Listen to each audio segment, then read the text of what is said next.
وانشق البحار. بسم الله الرحمن الرحيم.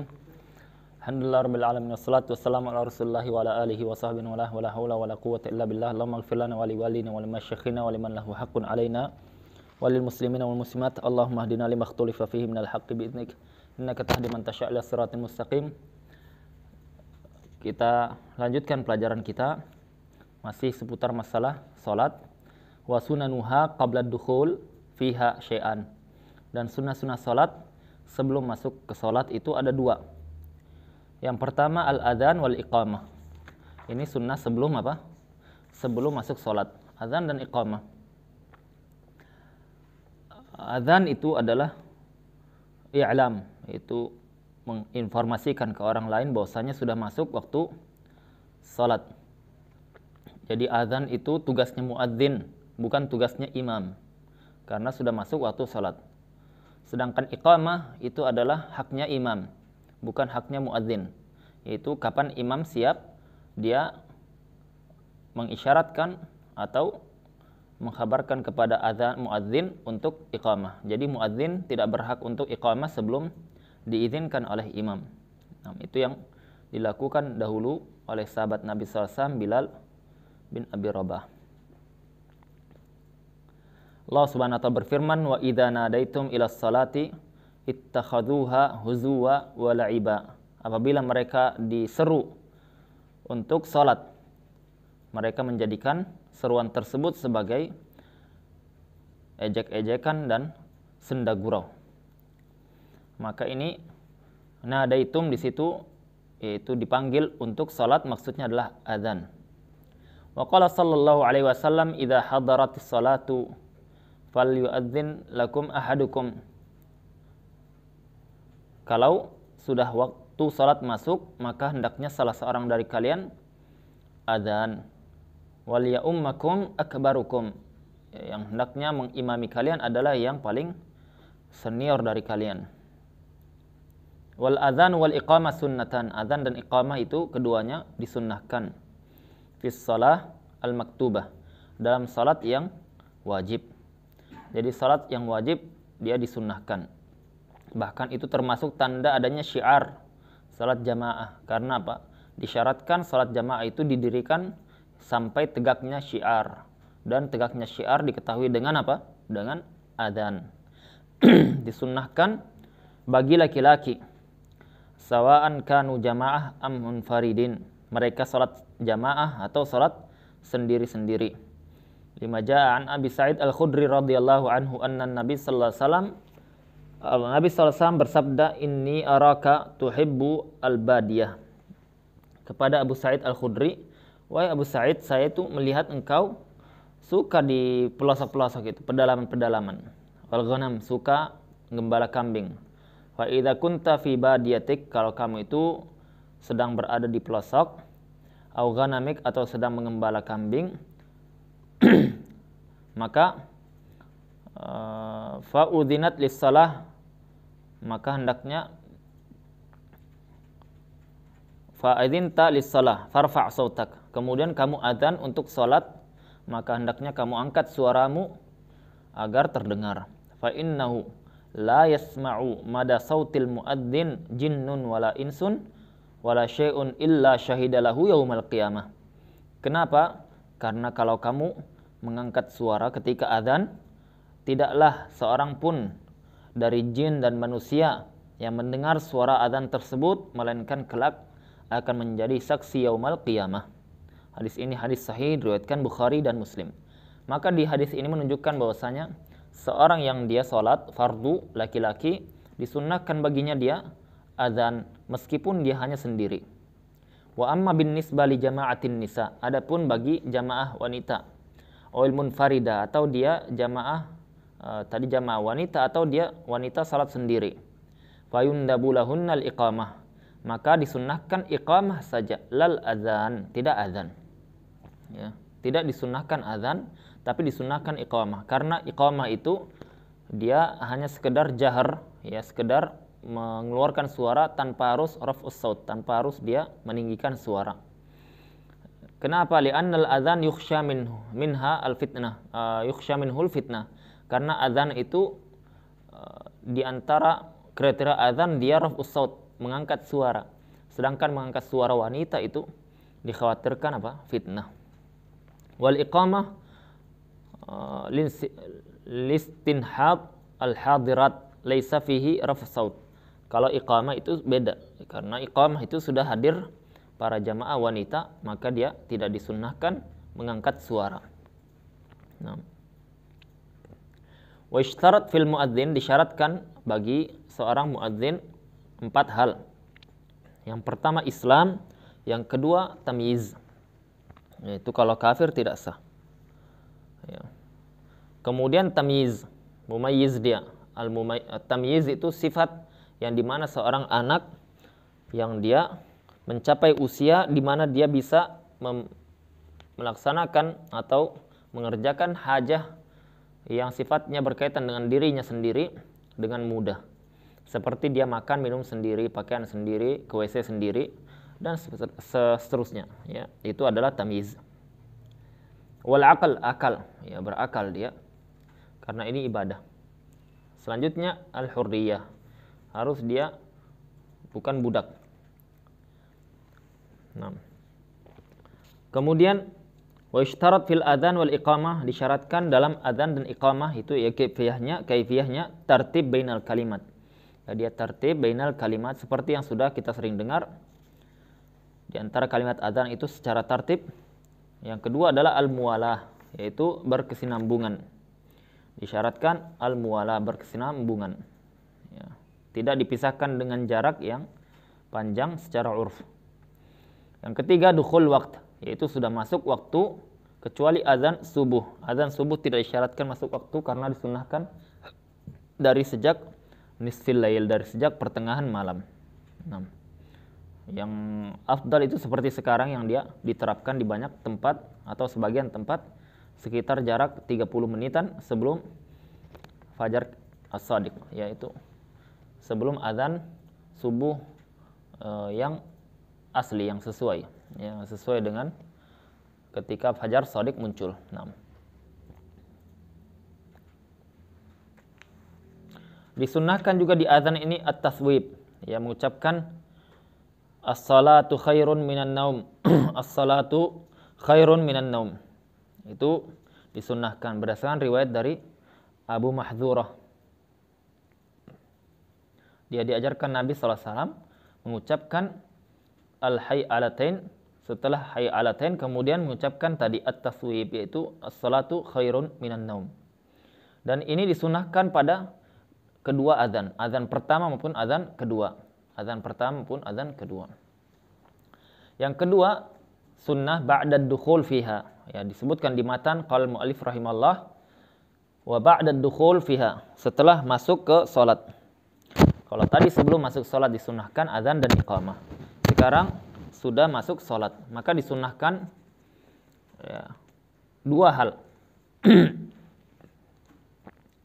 Ini disebutkan oleh muallif, oleh Qadhi Abu Syuja, dua hal, tapi lebih dia, ada lebih dari dua. Ada sekitar 20 sunnah yang disebutkan sebagian ulama kita, ulama Syafi'iyah. Yang pertama disebutkan at-tasyahudul awal, ya, tasyahud al-awwal.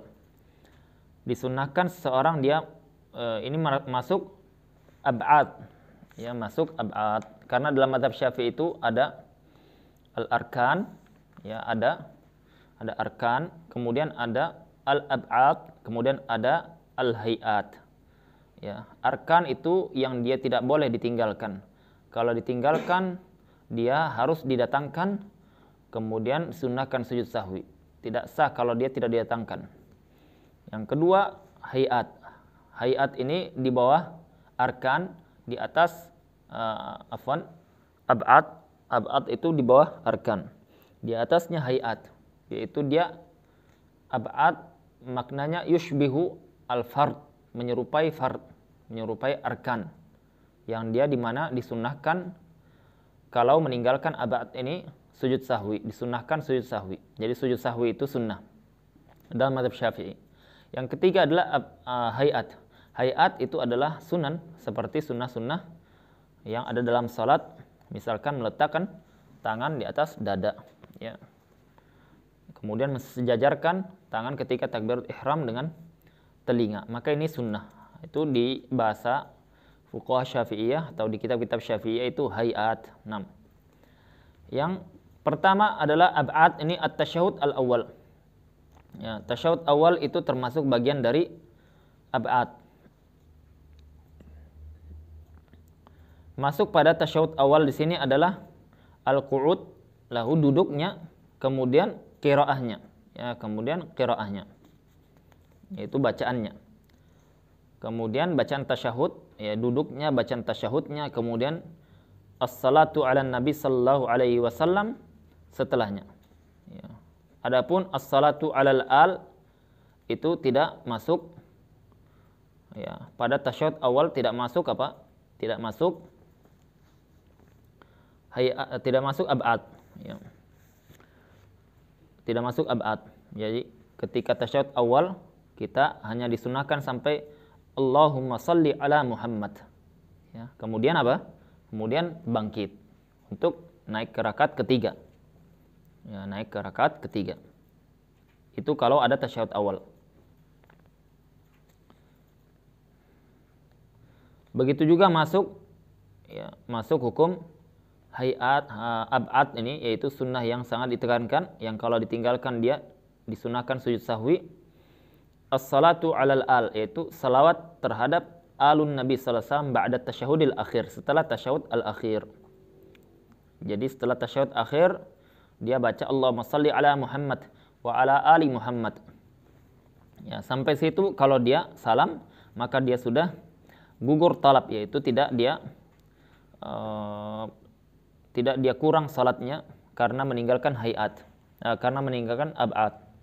Ya, ab'ad itu tadi yang dia sunnah yang sangat ditekankan, yang kalau ditinggalkan dia disunnahkan untuk sujud sahwi. Yang kedua, ya,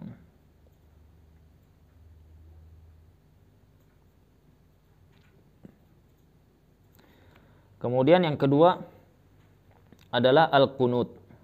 Ya, al-qunut. Disebutkan bahwasanya al-qunut ini adalah kunut pada fajar, ya, salat fardu fajar, salat subuh. Itu fi i'tidal min ar-rak'at tsaniyah ba'da qawlihi sami Allahu liman hamidah. Itu setelah dia di i'tidal, setelah membaca sami Allahu liman hamidah. Ya.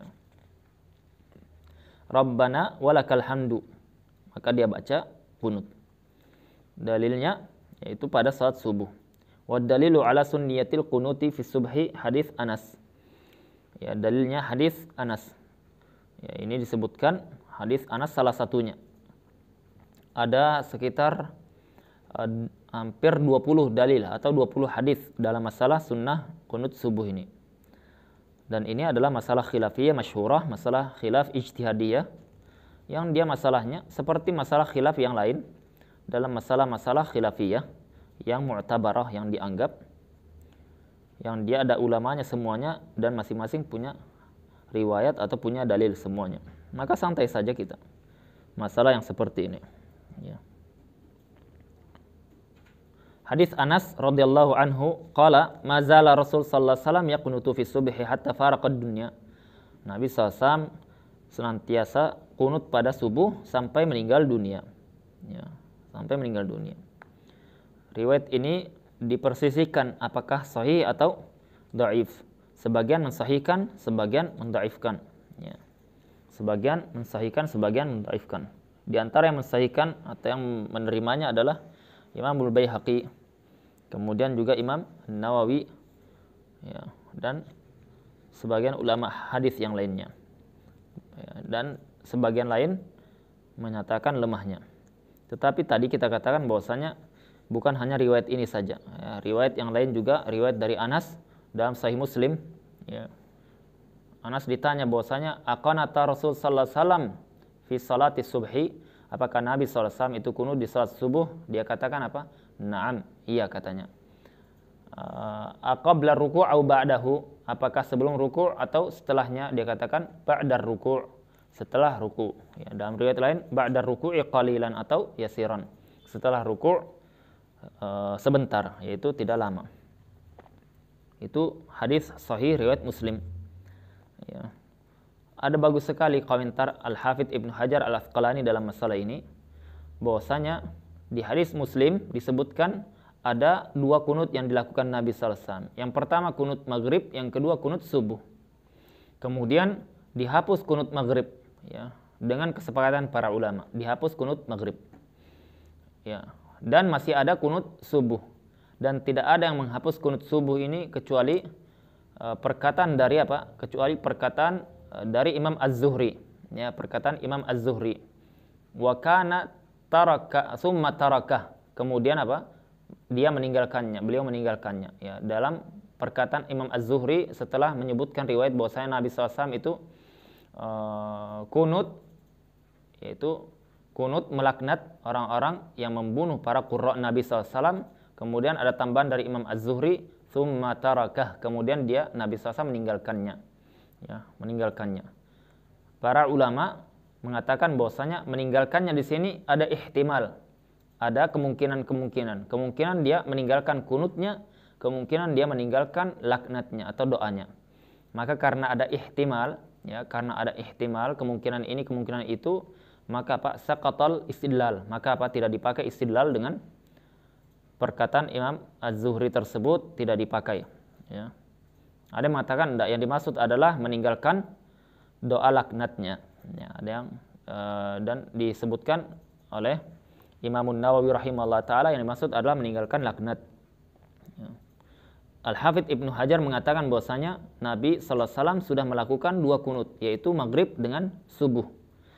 Ketika menjelaskan masalah ini, maghrib ditinggalkan Nabi sallallahu alaihi wasallam secara yakin. Tetapi subuh tidak ada penjelasan ditinggalkan secara yakin. Maka justru ada riwayat lain yang menguatkan bahwasanya masih tetap dilaksanakan kunut subuh, maka baqiya ala baqaihi. Maka Ibnu Hajar menjelaskan maka itu tetap hukumnya tetap seperti sebelumnya, yaitu dilaksanakannya kunut subuh. Itu kalau mazhab Syafi'i. Jadi ini mazhab Syafi'i dan mazhabnya Imam Malik dalam masalah kunut, ya. Meskipun ada sedikit perbedaan antara 2 mazhab ini. Ya, dan mazhab lain menyatakan bahwasanya kunut subuh tidak disyaratkan, bahkan kunut subuh itu termasuk perkara baru. Itu adalah khilaf sa'id, khilaf yang dibolehkan dalam ranah fikih karena bersumber dari para ulama mujtahidin yang masing-masing memiliki dalil.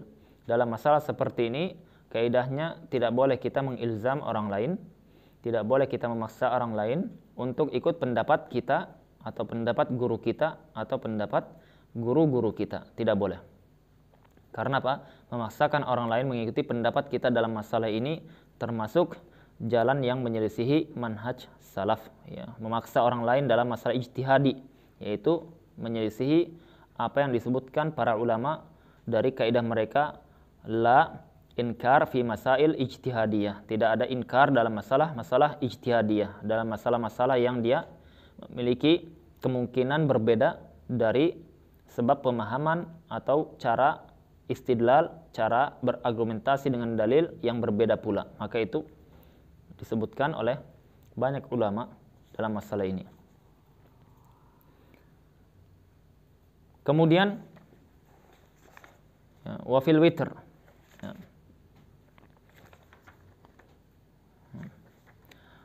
Kemudian tambahan faidah bahwasanya apa? Bahwasanya disebutkan oleh Imam An-Nawawi rahimahullah taala di antara yang melakukan kunut subuh atau yang berpendapat sunnahnya kunut subuh ini adalah mayoritas ahli hadis, ya, mayoritas ahlul hadis. Begitu juga ini adalah pendapatnya Khulafaur Rasyidin dari sahabat Abu Bakar, Umar, Utsman dan Ali bin Abi Thalib dan lain-lain. Tetapi ini adalah penukilan yang dia sifatnya kontroversi, yang sifatnya ada perdebatan pro dan kontra. Ada yang mengatakan tidak, mazhab a'immah atau mazhab dari para khulafa ar-rasyidin itu justru sebaliknya. Ya, dan itu dinukil oleh Al-Imam At-Tirmidzi rahimahullah taala bahwasanya mazhab khulafa ar-rasyidin tidak mensunnahkan kunut subuh secara terus-menerus. Kalau yang dinukil oleh Imam Nawawi justru sebaliknya. Maka ini di antara faedah bahwasanya memang terjadi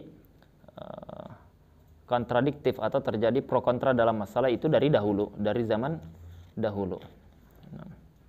Imam Ahmad ditanya, bagaimana makmum, apakah dia itu salat di belakang orang yang kunut atau tidak? Maka Imam Ahmad menjawab bahwasanya adalah para salaf kita yang sebelum kita, ya sebelum Imam Ahmad, mereka yusalluna khalfa man yaqnut wa yusalluna khalfa man la yaqnut. Mereka itu salat di belakang orang yang kunut, imam yang kunut, maupun di belakang imam yang tidak kunut.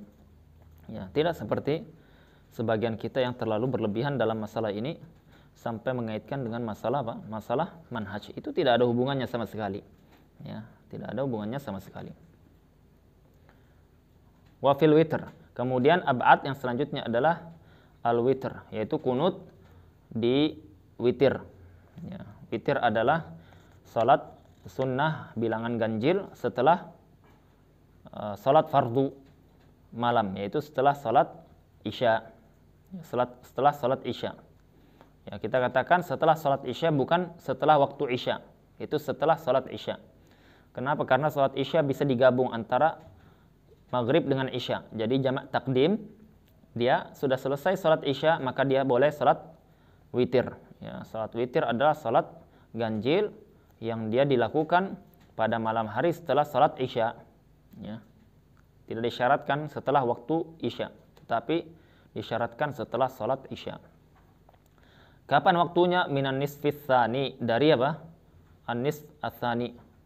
Di sunnah apa ini? Ini nisfis tsani, ini disunnahkan ya. Ini kalau yang kami jelaskan tadi salat sunnah witir secara umum. Kalau ini masalah kunut disunnahkan di witir minan nisfis tsani min syahri Ramadan, dari pertengahan bulan Ramadan. Yang kedua, pertengahan kedua bulan Ramadan. Ya, jadi dari berarti malam 16 ya, malam 16 ya dia sudah melakukan kunut pada witir. Tetapi ini dalam madhab seperti itu. Sebagaimana diriwayatkan dari Ali bin Abi Thalib annahu kana yaqnutu fi an-nisfil akhir min Ramadan. Ali bin Abi Thalib kunut di pertengahan kedua dari Ramadan. Wa kadza ruwiya an Ubay bin Ka'ab. Ya, juga disebutkan riwayat dari Ubay bin Ka'ab. Ya. Dalam madhab makruh kunut di pertengahan yang pertama. Ya, jadi dari hari pertama sampai 15 Ramadan itu kalau dia kunut witirnya makruh hukumnya. Begitu juga kalau dia meninggalkan kunut pada pertengahan kedua dari Ramadan. Ya, meninggalkannya hukumnya makruh karena ini ab'ad ya. Dia disunnahkan sujud sahwi kalau dia meninggalkannya. Ya, ini wallahu alam dalam madhab seperti itu, tetapi kita katakan dalam prakteknya para masyayikh kita yang berada di Tarim sana juga melakukan kunut dari awal Ramadan. Ya, dan itu adalah madhab ulama lain, itu madhab Imam Ahmad rahimahullah ta'ala. Ya, mereka mengatakan karena apa? Karena ini bulan yang diharapkan doa dikabulkan, dan kaum muslimin lebih butuh terhadap doa-doa kita di bulan Ramadan ini ya, dibandingkan apa? Dibandingkan perselisihan para ulama. Ya, kaum muslimin membutuhkan doa yang mustajab, doa-doa di waktu-waktu mustajab. Maka tidak mengapa dalam masalah seperti itu, perkaranya luas. Yang mau ikut pendapat madhab ini atau madhab itu, selagi dia tidak tatabbu ar-rukhas, yaitu tidak mencari-cari jalan untuk mengikuti hawa nafsu dalam beragama, maka ini tercela menurut kesepakatan para ulama. Nah, kita cukupkan sampai di sini. Subhanakallahumma wa bihamdika asyhadu an la ilaha illa anta astaghfiruka wa atubu ilaik. Assalamualaikum warahmatullahi wabarakatuh.